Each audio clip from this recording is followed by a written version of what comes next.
Bien, esto es Hudson, tenemos un problema, tenemos problemazos, pero también tenemos soluciones. Así es, tenemos soluciones y tenemos invitades. Y tenemos invitades porque nos gusta socializar esos espectáculos que creemos que están buenos y que suceden acá nomás, en La Plata. Pero como este streaming, esta radio llega a varios lugares, también invitarles. Primero que vengan a La Plata, que está todo como tranqui, estamos sin intendente, pero bien, piola. Todo bien, pero se mantiene. Pero piola, se mantiene. Sí, Vortex, un vortex. Un vortex, tal cual. Claro. Y No sabe a quién insultar la gente, digamos, ¿viste? Porque viste que normalmente uno... esa es la estrategia, ¿no? ¿no? Claro, no sé. Claro, fue Julio. Bueno, igual Julio y listo, pues no se sabe el que viene o el que se va, es Julio. Es Julio, es el look de los Julios. Bueno, Bien. este viernes, o sea, mañana, 9:30 de la noche, se va a estar estrenando una obra que está escrita y dirigida por Julián Ponceta. Hola Juli, ¿cómo va? Lo tenemos Bienvenido. aquí presente, de cuerpo presente. De ya cuerpo que estamos... presente, ya que estamos con el tema de ¿viste? La espiritualidad. No. Es tangible, lo podemos tocar. Estamos acá. Un océano de caricias rotas se llama esta obra. Que te invitamos para que nos cuentes un poco. En lo personal me pareció muy interesante la propuesta, porque son de los relatos que necesitamos para seguir reflexionando con nuestra historia, con nuestra identidad y demás.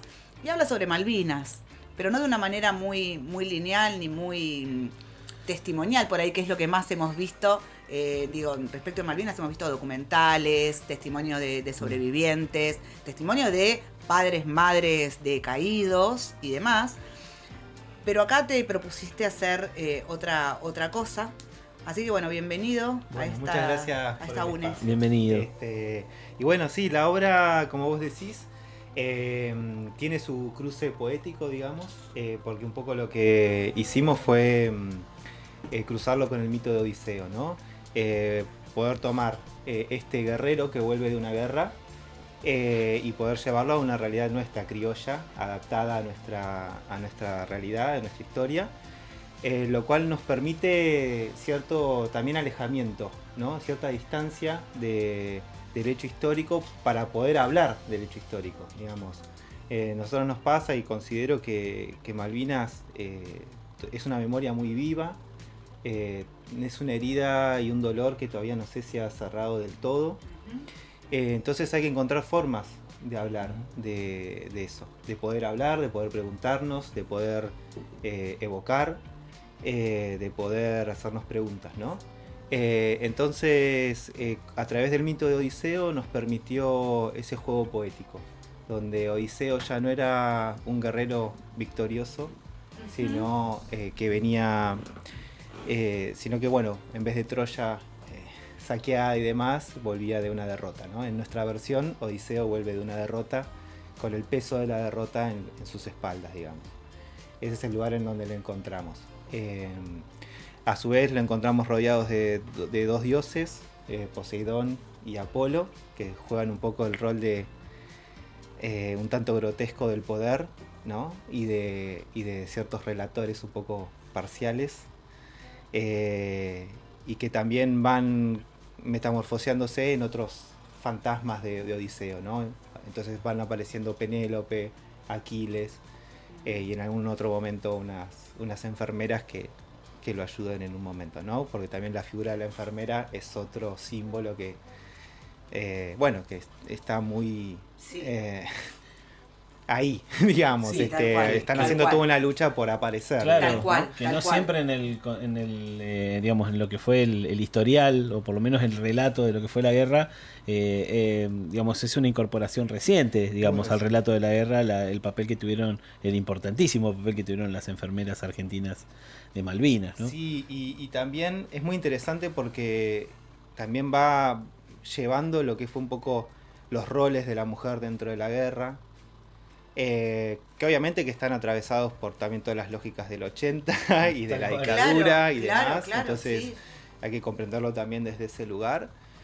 Pero viendo justamente a veces unos documentales hechos por las enfermeras, Sí, están buenísimos. que están buenísimos, y ahí uno también comprende esa herida abierta, porque son ellas las que también en ese documental, por ejemplo, plantean cómo Malvinas está atravesado por la lógica de la dictadura, ¿no?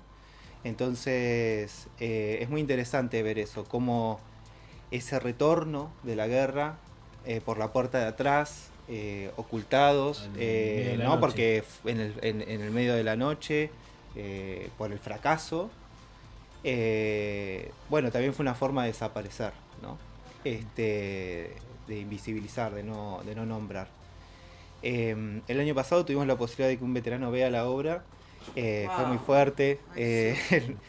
Y bueno, y una de las cosas que a mí me entusiasma de Odiseo como héroe también griego, esto ahora vuelvo al otro, es que tiene a diferencia de los otros héroes, tiene esta cuestión de la palabra, ¿no? Del engaño, del decir, de a través de la palabra disimular sus falencias como humano, digamos. Porque no es Aquiles, que Aquiles, bueno, la parada de pecho y mete el gol de mitad de cancha. No, el tipo tiene que encontrar otras formas. Otras formas, ¿no? Y hay todo un cambio de paradigma en el héroe también cuando se pasa de la guerra de Troya a la Odisea, ¿no? Bueno, cada vez se acerca más a lo humano. Entonces Odiseo tiene esta cuestión todo el tiempo de hablar, de la necesidad de hablar, de vivir un día más para contarla. Y hablando con el veterano, una de las cosas que nos decía era, bueno, este elemento de que el abrazo vino más del enemigo que propio. Y por otro lado, de esta cuestión del silencio posterior. Y que muchas de las bajas en realidad y de las muertes vinieron Después, posterior claro, del conflicto, no tanto en el campo de batalla, sino después, porque viendo. bueno, sí estamos viendo imágenes de la obra. De la obra. Y bueno, entonces, por esa cuestión, y una de las cosas que me dijo que me conmovió fue, y tal vez si algunos hubiesen podido hablar, hoy estarían acá. Sí, es tremendo eso. Wow, es tremendo. La salud mental no era algo importante para la salud. No, claro, el estrés postraumático es una de las principales causas de los suicidios posteriores que igualaron al número de... Tal cual. El número de veteranos y excombatientes suicidados igualó el número de bajas, ¿sí? Y inclusive lo pasó. Porque bueno, claramente no fueron debidamente contenidos al momento de regresar, ¿no? Es durísimo eso. Es durísimo. Es tremendo. Es durísimo. Es una historia tremenda. Y vos sos el autor de la obra, el guionista, o bueno, no sé cómo es que... Sí, dramaturgo. El dramaturgo. Sí.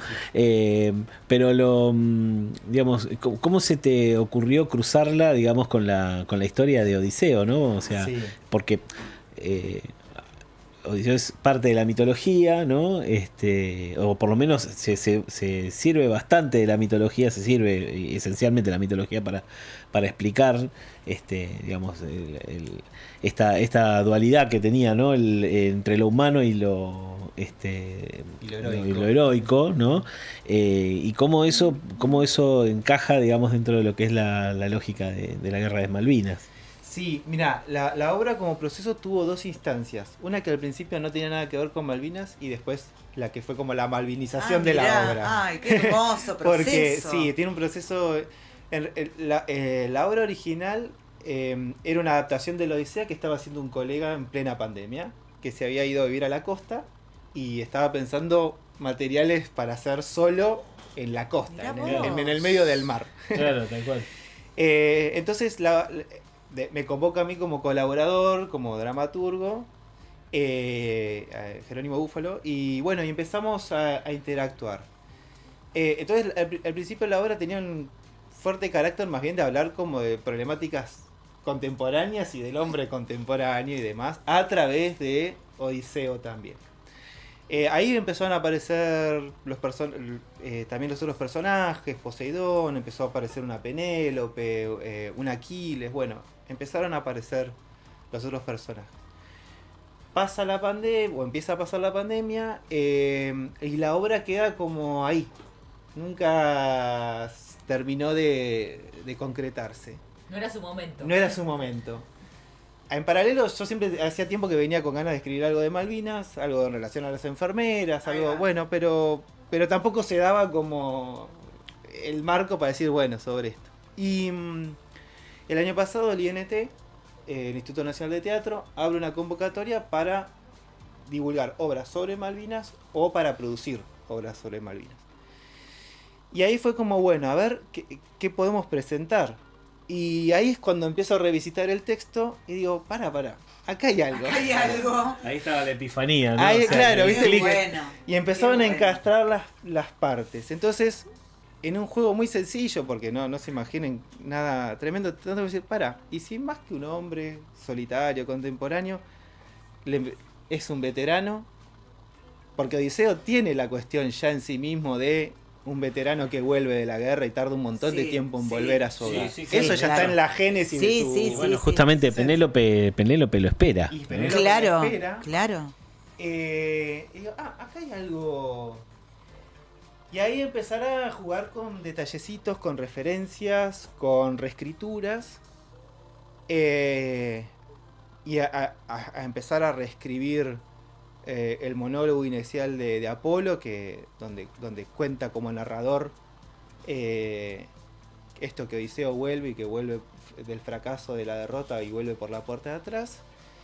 Y eso, empezar a agregar, a quitar, a reescribir. Y luego vino todo el proceso de ensayos, donde la obra se siguió reescribiendo, se siguió ampliando. Yo como dramaturgo, en la pandemia obviamente escribía en mi casa solo, pero si no estoy como siempre dirigiendo y escribiendo y voy de la dirección a la dramaturgia y voy y vengo y reescribo y Claro, porque surgen cosas. surgen Sí. cosas y disfruto mucho cuando de pronto los actores, las actrices te traen cosas que en el texto no estaban y te obligan a reescribir y te obligan a repensar o te obligan a escuchar de otra forma eso que escribiste. Como que yo aprendí de un colega que decía, todo texto es literario hasta que se demuestra lo contrario. Qué hermoso, mirá, yo lo voy a anotar a Anotalo, eso, anotalo. perdón, pero me parece Entonces, hermoso. Eso es muy lindo del teatro porque, bueno, Qué sí, lindo. obviamente el texto, ¿no? Pero en realidad hay que verificarlo.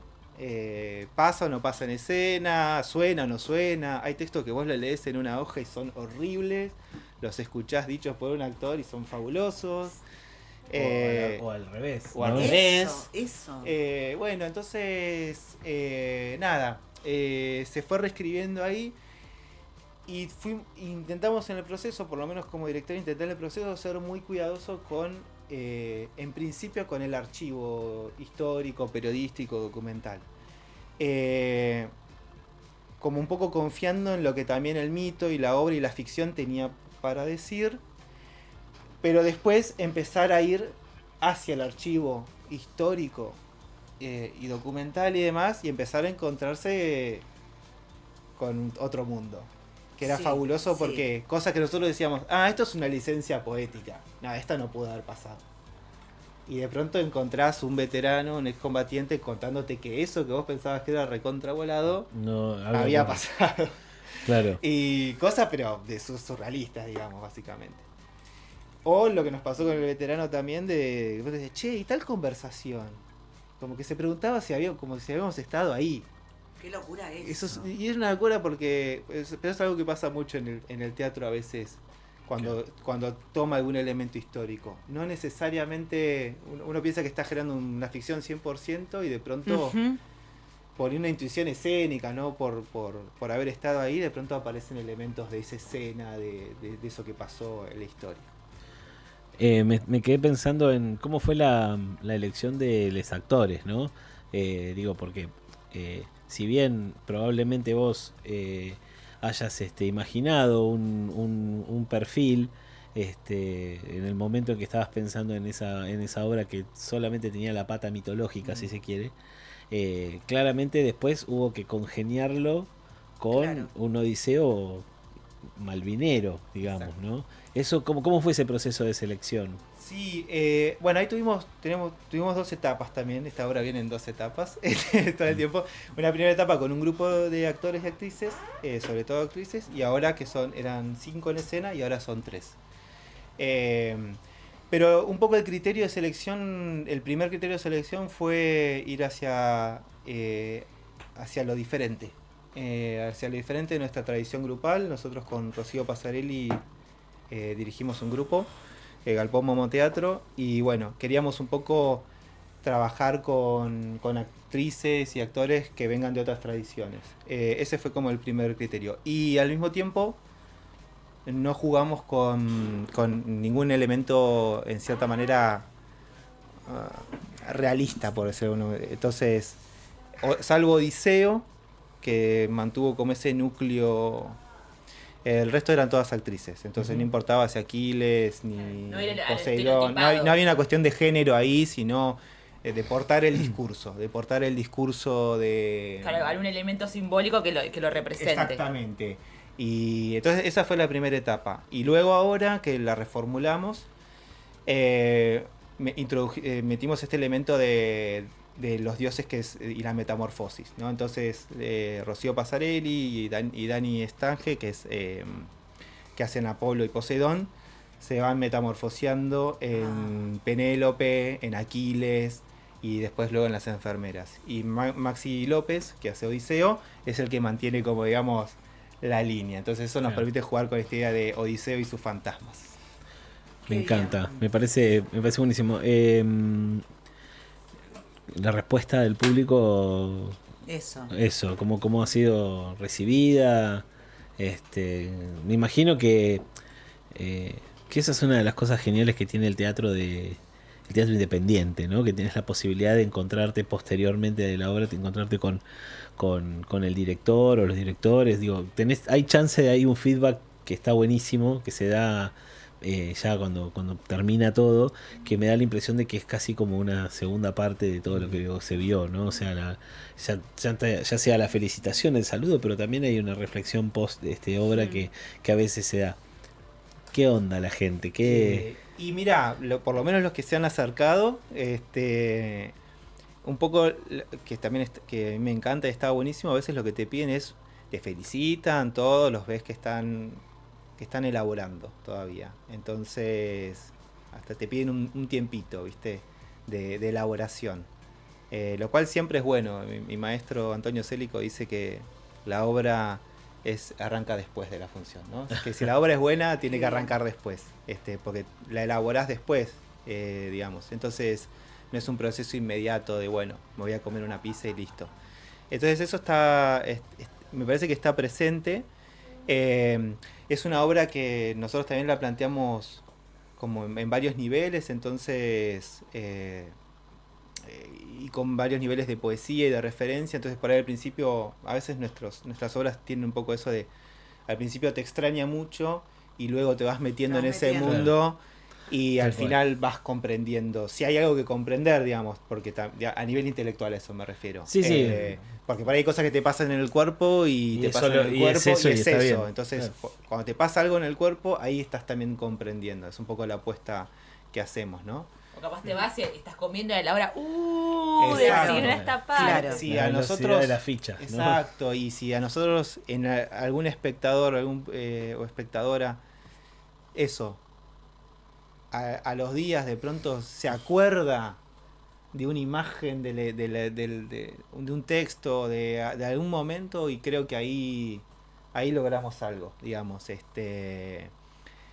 Porque bueno, es eso, la elaboración viene después, y en algo tan efímero como una escena, sí, no llegas a comprenderlo. y que algo te quede todo, así, claro. que no sea, viste, porque bueno, con YouTube, con lo que fuera, vas de nuevo al video, Vas de lo volvés vuelta, a ver y total. ya está. Querés todo en Total. 1 minuto y medio, Sí, entenderlo. y es un montón de información, porque bueno, yo por lo menos soy medio barroco, entonces sí, estoy como, sí, me gusta. dame todo. Cargadito. Mensajes por todos lados. Sí, pero bueno, la idea es que dentro de eso nadie se quede afuera, digamos. Yo siempre invito a eso porque bueno, obviamente que a veces puede ser una poética que uno no está como acostumbrado, sobre todo en épocas de series, de realismo y demás, pero que se le animen porque está buenísimo lo que pasa en otros niveles. Que se animen también a veces. Está buenísimo el teatro, digamos. Sí. Yo siempre digo, está buenísimo el teatro y siempre me pierdo las cosas, pero digo, es otro nivel de experiencia respecto de lo que estás viendo. Sí. Es otra reflexión posterior y sobre todo es otra vivencia en el momento, ¿no? O sea, realmente participás de algo que está pensado para el colectivo, ¿no? Porque más allá de que los actores son gente que está ahí y trabaja y obviamente se pone en escena una obra, lo cierto también es que cuando cuando vos te das cuenta de lo que estás viendo, es como que integrás una cosa que no es ir a ver una peli al cine, que está muy bien, digo, o una peli en tu casa, digo. Estás viéndolo con otros, sentís o sea, el hecho de poder sentir las voces de los actores proyectadas en el teatro, digo, es otra sensación. Sentir que respiran, que transpiran, que se mueven, que su cuerpo tiene peso, digo, que golpea, digamos, en las tablas, digo, que el caminar tiene una forma de un ruido, digo, esas cosas a veces quedan medio por fuera porque por ahí no forman parte del lenguaje de la cinematografía. Claro, cada función es única. Y cada función es única, ¿no? Entonces y también mucho más complejo. Y nos permite otras posibilidades poéticas. Yo a veces soy medio... me peleo, pero tómelo con pinzas esto, ¿no? Como justamente con el realismo en el teatro, no porque esté mal ni bien, no va por ahí, sino porque me parece que el teatro tiene una potencia en su poesía que a mí yo opino así, como que el realismo a veces me gusta que quede tipo en una serie de Netflix, digamos, que, claro. que como dispositivo sí, es mucho más eficaz para el realismo. Sí. Por favor, que nadie que haga realismo se sienta ofendido por esto, porque nada que ver, sino no. como posición de uno frente a crear algo. Y el teatro me parece que justamente, yo me pregunto, ¿para qué entrar en ese terreno si por ahí en teatro un tipo da 3 pasos y caminó de Japón a China? Total. Y es esa cuestión poética, es esa, esa síntesis poética que tiene. Y que yo también digo esto que es un bicho muy viejo el teatro. Es una cosa arcaica. Tal cual. Es un vejestorio hermoso. Entonces hay que apostar a sus lugares de vejestorio, digamos, que es esa, los cuerpos presentes, a la hora que se construye entre el espectador y los que actúan, ¿no? Ese espacio entre el que mira y el que hace, que eso es la obra, no lo que está ahí para ver solamente. ¿Sabes que recién te escuchaba utilizar un término que no es la primera vez que lo escucho, porque muchos excombatientes, muchos analistas también, hablan de la malvinización? Digamos, vos dijiste hace un rato que la obra había pasado por ese proceso de malvinización. Y quería preguntarte respecto de qué fue, si hubo algún relato, alguna peli, algo que a vos te impulsó a decir, che, yo necesito hacer algo sobre Malvinas, necesito poner mi impronta, mi relato. Mira, ayer en una entrevista me preguntaron algo parecido y hoy lo fui de nuevo elaborando después, porque mi primera respuesta fue que en mi casa había en la biblioteca libros de Malvinas, tipo, viste, de análisis posteriores del conflicto, de la batalla, que yo era chico y no entendía, o los hojeaba, pero no... Y ahí quedaron, entonces, y eso como que quedó. Y después... esto ayer que vine a pensar, pero hay un punto donde no lo sé bien por qué. O sea, y me gusta no saberlo está re todavía. Bueno, está re bueno lo que claro, estás diciendo, porque hay una intuición que tal vez tenga que ver con esa posibilidad de que es una memoria viva, que hay algo ahí abierto, que hay algo que no está cerrado. A veces me pasa que con el tema del teatro, bueno, nos hemos ocupado mucho de la dictadura en sí. Total. Y nosotros como con lo militar, digo, a nivel medio argentino, hemos quedado raros, ¿viste? Digo, ves una producción estadounidense y no tiene ningún problema. No tiene ningún problema, no se ponen colorados. Y nosotros nos hemos quedado... No. a ver, que es completamente entendible por otra parte. Sí. Dentro de esa lógica, el veterano siempre lo hemos encapsulado. Al menos en discurso oficial. Al menos en discurso oficial, digo, qué sé yo. Y hay algo ahí para hablar. Hay algo ahí para hablar, para rescatar, para... Y esto también. A veces nosotros somos de hablar esto de forma muy realista y muy documental de las cosas. Y no nos permitimos a veces hacer ficción de algo real. Como que tenemos un poco esa cuestión. Entonces me parecía... justamente, hay algo... este veterano también me decía, claro, hay algo de Troya, de la Odisea, de la guerra, que venimos hablando hace miles de años. Eso está. Y es súper interesante de ver cómo lo podemos tomar en el teatro eso. Porque justamente por ahí en otros lugares se hace... Bueno, Estados Unidos es una gran maquinaria de eso, ¿no? Te lo hacen en el espacio, te lo hacen de forma histórica, te lo hacen con una película de zombies, no tienen problema hacerlo de alguna manera. Y nosotros en esos lugares no entramos. No entramos. Y estaría buenísimo entrar porque es eso, nosotros con esta obra nos lleva a preguntarnos cosas.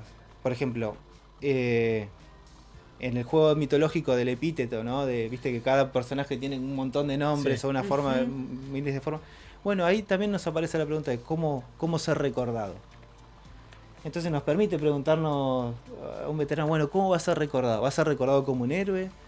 ¿Va a ser recordado como solamente un soldado, un militar? Sí. Y todo el debate actual de Malvinas es apasionante porque están, que a veces cuesta hablar los que no estamos como realmente en el tema, que es, te digo veterano, te digo excombatiente, son héroes, no son héroes, eran pibes, no eran pibes, eran soldados. En la obra, ahí sí, cuando pasaron las fotos, en un momento se ve, por ejemplo, las armas que están hechas de madera. De Selfal hecho en madera. En madera.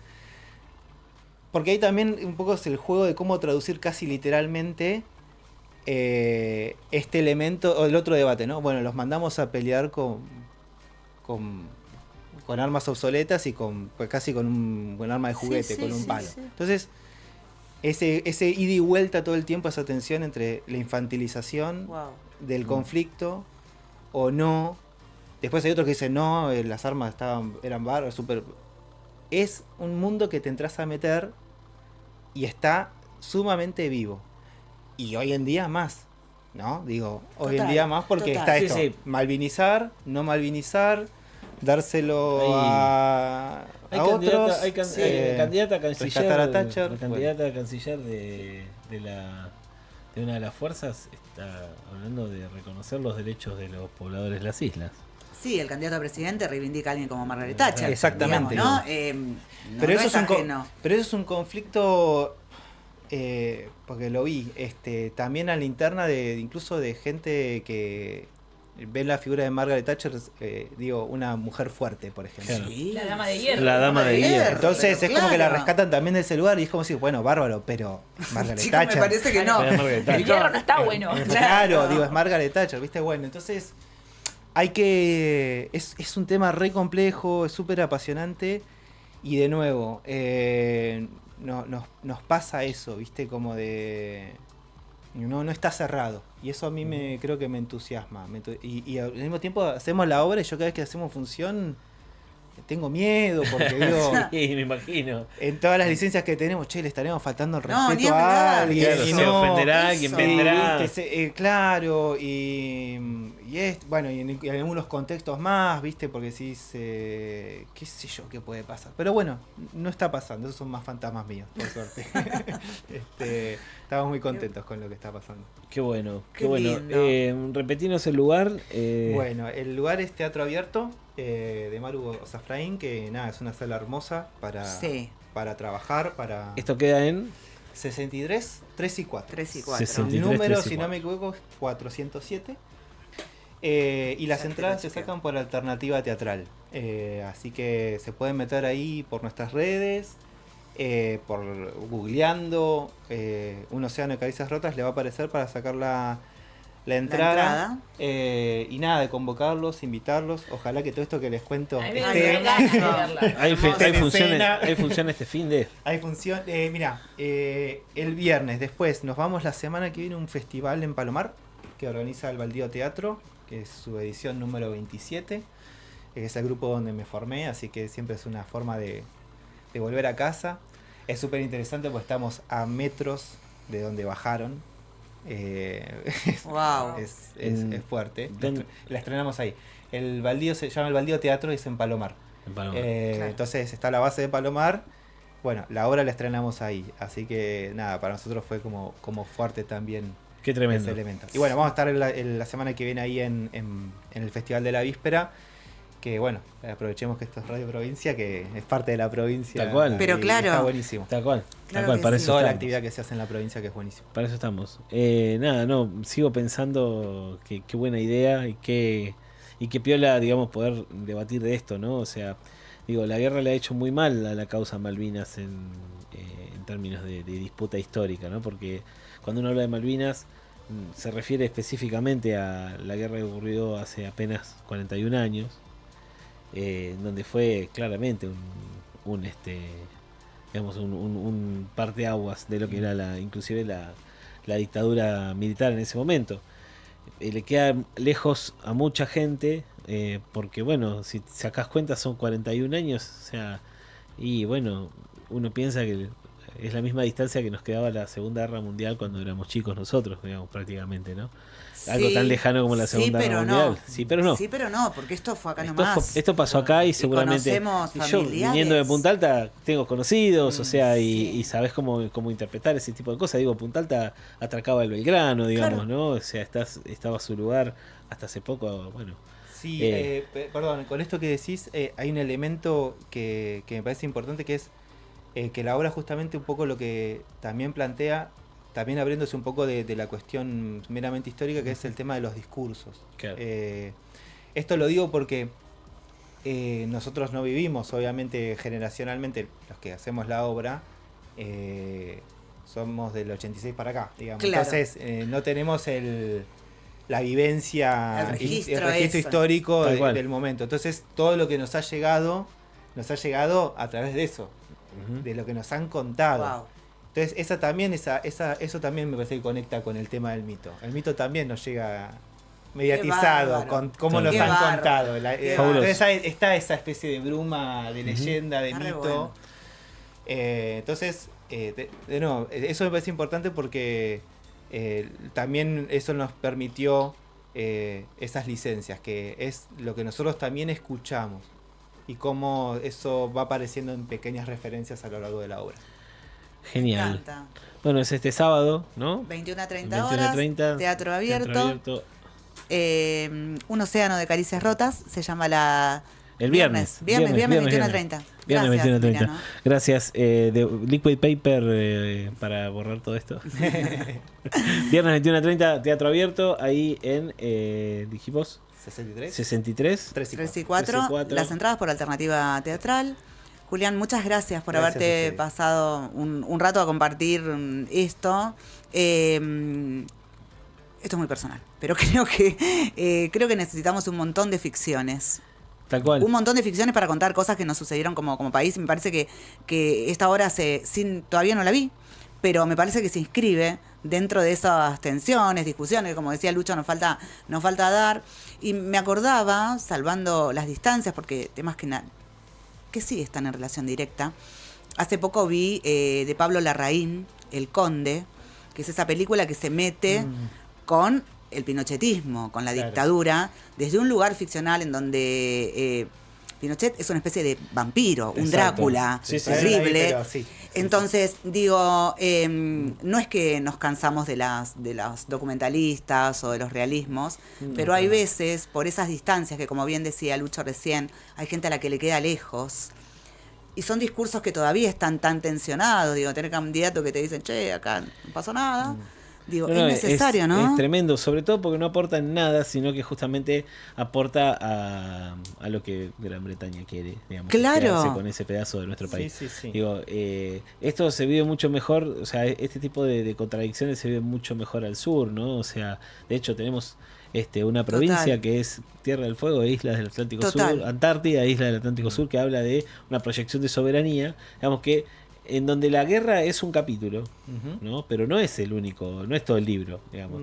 Pero es un capítulo que es importante saldar, es un capítulo que es importante de alguna manera recorrer, buscar, digo, porque todavía hay mucho silencio construido alrededor de eso.